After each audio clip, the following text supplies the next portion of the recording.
Hey guys, it's Nevaeh. I just wanted to say, first off, happy Thanksgiving. I just wanted to start this video off with that I'm so grateful for so many people in my life. I feel like posting on social media is not really significant to me because when I can just say it with my words, with my voice, you know what I mean? So again, I just wanted to start this off that I'm so grateful for my family and I'm so grateful for my friends who contribute so much positive in my life, and especially to my friends Delaney, Cameron, and May.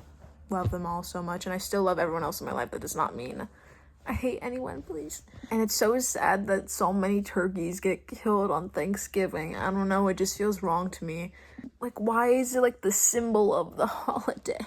When it's mostly about showing gratitude for your life. But anyways, this video is about attachment styles. Oh, I have avoidant attachment. It just doesn't make sense. I'm a very anxious person, and I'm starting to get over this anxious attachment because it's not healthy. It's attachment.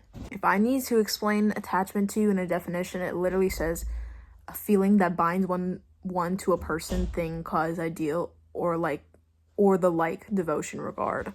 That's like saying I'm attached to my best friends and I can't live without them, which, by the way, I don't. This is just an example. But it's not good. It's not healthy. Attachment styles are not healthy.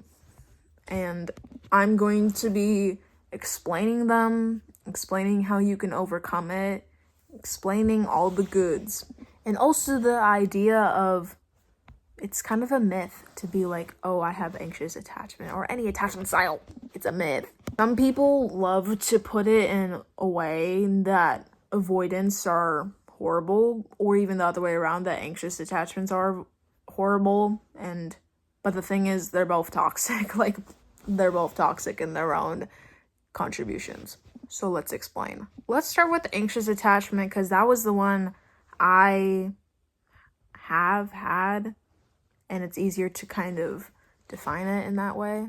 When you're anxious attachment, you're basically just anxious over every single living thing, and that's not a bad thing. It's just you need to learn how to regulate it in a way that is comfortable for you. With anxious attachment, we always need constant reassurance that we're doing good, or that it's not all our fault, or just reassurance on anything. And they also have a big fear of rejection, so they will literally do anything for that not to happen, but it honestly just turns out with just being rejection because you put too much. You might tend to have jealousy issues or just panic when there's a sort of distance between you guys in a friendship, in a relationship, with anything. You can start to be like, oh my god, what are they doing without me? Or oh my god, are they cheating on me? Or oh my god, when they're just living their life. Not everything's about you. We are also big people pleasers. That's another thing, is when you try to please every single person when you're in anxious attachment, it kind of does you worst, because you just let people stomp on you and take advantage of you when you're a good person, you know? You can also have a difficult time trusting other people, or boundaries, meaning your own boundaries or other people's boundaries, which that's not good.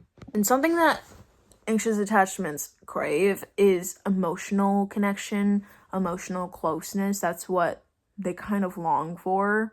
And again, it's not a bad thing at all. Wanting real connections with people is not a bad thing. Just sometimes not every person is going to give that to you, and you have to realize that. And you're probably asking me, why am I explaining all of these and saying it's a myth? They're definitely real things.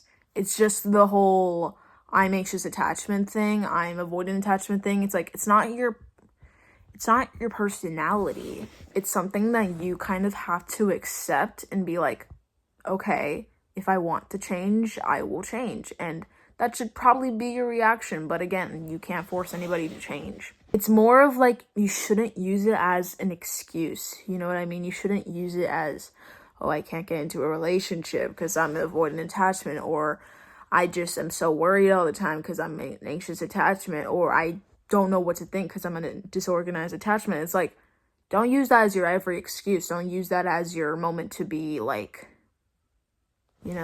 people can tend to victimize themselves or villainize themselves with these attachment styles, and it's not good. There's no reason to do that, you know. There's no reason at all to do that.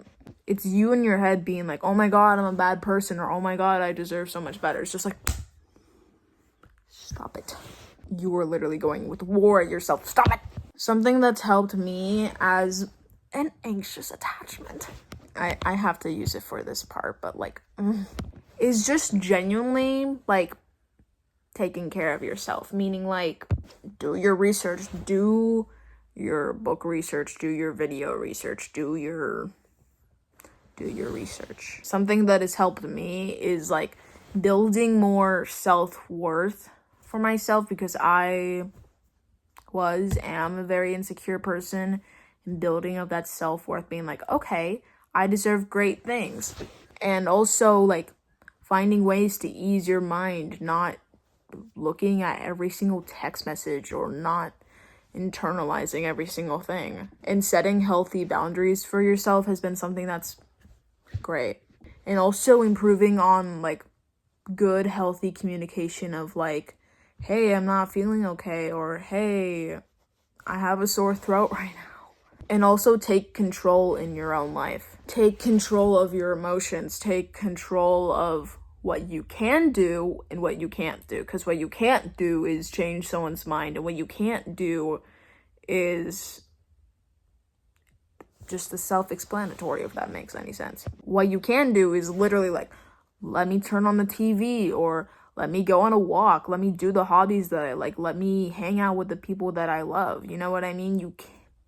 Don't try to force what you can't control at all. It won't turn out good, I promise you. The more you think controlling what you can't control will do great, it will only cause harm. And what's also good for anxious attachments is identifying what really messes and triggers with your mind. Like, is it something with jealousy? Is it something with communication? Is it something with your trauma? Is it something that's in your head? Now, see, the thing with avoidant attachment is people like to villainize them and make them the bad guy in situations when, in all honesty, they're not. Every single form of an attachment style comes from deeply rooted trauma or something that's happened to you, so we shouldn't be blaming for that, because that's how they're coping with their own mind and their own situations, you know? Just wanted to clear that up. And the thing with avoidant attachments, as much as an anxious attachment, they want love. Like, doesn't everybody? But the thing is, love is also not this happy thing in a fairy tale like I used to believe all the time, but it's really not. And again, with avoidant attachments, they want that intimacy just like an anxious attachment would. It's just, it makes them uncomfortable in a way almost. As much as an anxious attachment, avoidant attachments are very, very difficult to like get their trust. You know what I mean? And with that, they're also very hyper independent in a way of like, they won't let something hurt them first. Like, they would rather be the one to do it themselves, if that makes any sense. And they also have a very difficult time with expressing vulnerability, and again, of they just can't trust people that easily, and that's perfectly fine. And the thing I've noticed with avoidant attachments in my life, I'm saying this not in like a weird way, I'm saying this because I've had many friends and I still do, and that's perfectly fine. But I notice is that like they're afraid to ask for any help or anything like that, and they use this independence and avoidance to only protect themselves, which is good, but you gotta find a healthier way to do that. And they also sabotage things, like self-sabotaging, and it's not good at all. It's not. I'm surprised I'm talking this much. My throat is killing me. And also, when a conflict can come up with avoidant attachment, they will use it as like their way to like get out, if that makes any sense. Like, let's just say like a little disagreement happens, or just an argument, or they did something that annoyed you. It can be like, okay, I should get out because like they're not good for me, right? If this is keep happening. But it's like, you're not going to agree in life with anyone all the time.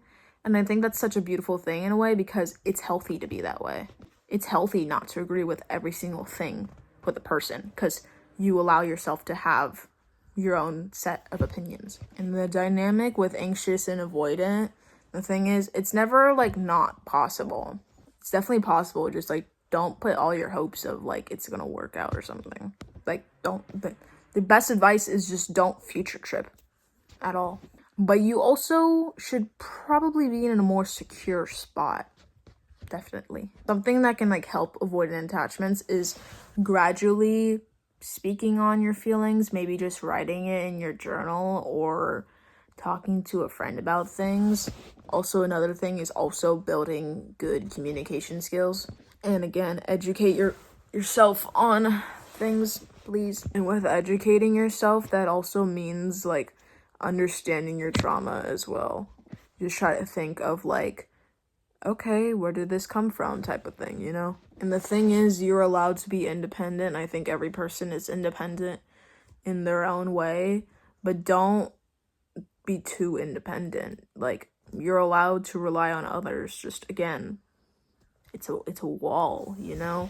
You just have to believe in yourself and trust other people so that wall can gradually come down with all that trust. And also don't pressure avoidance to talk about anything. Like, that's not your business to do anything, you know? With disorganized attachment, I'm not that type of person that knows every single thing about it, so I gotta do my own research too. And I could be wrong about any of this. It's kind of like the in-between between an anxious attachment and an avoidant attachment. It's like they have poor emotional regulation. Again, that's not a bad thing. That's just, you gotta be aware of the things that are unhealthy in your habits in your life. And the thing is with them is that they either seek extreme closeness with the people surrounding them, and then they have extreme distance, and there's like, it's very much like black and white. Like, there's no gray of that. And again, with all of these, there's a fear of abandonment, which is totally valid, and a fear of getting very emotionally intimate with people. And again, they're very highly suspicious of what other people could be doing or their intentions with things, which is totally valid to feel. It's just, don't be searching for that when there's like, and with all of it, just be more aware of what you're doing. If you're subconsciously letting someone out of your life or subconsciously getting rid of a relationship because of like fear, don't do that probably. That's also not my decision to make though, so you can do whatever the hell you want. I'm sorry if this also doesn't make sense, but some of these are mostly just like, if you want to get better, do your own research. Sorry. Be more aware of like what you're doing and what you're doing this for. Are you doing this for yourself? Or are you doing this out of fear? Or are you doing this for a malicious reason? Or are you doing it for a perfectly good reason? And that's just the truth. Sometimes you just got to be more aware. And it's a good thing to be more aware. I think it's a very healthy thing to be more aware of what you're doing and why you're doing it. And it's just healthier to live that way when you know what to fix about yourself in ways that like these attachment styles aren't doing you any good. Mine definitely wasn't. That's why I'm very much on the road to not do that anymore and become secure. And the thing is with secure, it's not like secure attachment. Why would you put secure and attachment in the same word, if that makes any sense? Like, that's the same thing with like, I was gonna say disorganized, but it kind of makes sense in a way. And secure is kind of where you want to be. At a point in my life this year, I was very secure, and no, I'm not, but it's fine. I'm definitely getting there though. Like, I'm right there. I'm like 99.999% there. But with secure, you're just confident and you have the self-worth that you were working on and kind of accepts everything, you know what I mean? They're in tune with their thoughts and they're tuned with their emotions, and they can communicate very well and directly without any fear of anything. And it's still hard to trust people, but they're definitely not like internalizing everything with that, you know? And they're very like flexible with everything. Like, they can still be independent, but they can still have that connection and want it and do it in a healthy way that's good for them and good for the other person. Like, they honestly have no worries. When I was secure at some point, I had no doubts, I had no worries, I had no stressful things going on in my head, and that's kind of where I'm at now too. They know what's best for them. They know that they need specific things, and they will not be afraid to reach out for that. And you can still have that fear of abandonment in your head, like maybe in the back of your mind, or maybe just not at all. Maybe that's just not good. Like, you know what I mean? But they're not too afraid of that. They're kind of just like, if someone leaves my life, then okay, like, they're just not worth my time. Don't put so much of your energy into people that don't give you the same energy or the same reciprocation back. It's not worth anything for you. And not for them, I don't think. But the whole point is, be aware. If you keep having certain patterns in your friendships or your relationships, you should probably be like, hey, maybe I should change that. And that's definitely what I'm doing right now. And the definitely is not sarcastic, I promise. It's just, you gotta treat yourself. This is about self-love, self-care, self-motivation, self-growth, all of that. And as much as you want to change, you also have to put in the work. And let me know if you think all this like attachment style stuff is a myth or not, because I still am like kind of iffy about it, but it's real. Just don't victimize people for having trauma unless like they're continually doing the same patterns, like hurting people, or you know what I mean. Don't villainize people for having trauma and having a certain way to cope with it, because it's life. Like, all of us were kids and we were dealing with stuff that we didn't know how to deal with, and that's how we are now. So yeah, I hope this video was beneficial in a way. My voice is honestly about to die for talking so much. So I hope you guys have a great Thanksgiving. I hope you really show your gratitude to your friends and your family, and you make it known that you appreciate them and all their work that they do. Work that they do mean all the greatness they show you, because it's very much important. And again, I'm very grateful for everyone who contributes in my life in the best way possible. I would definitely not be grateful for people that contribute in a negative way. So, bye.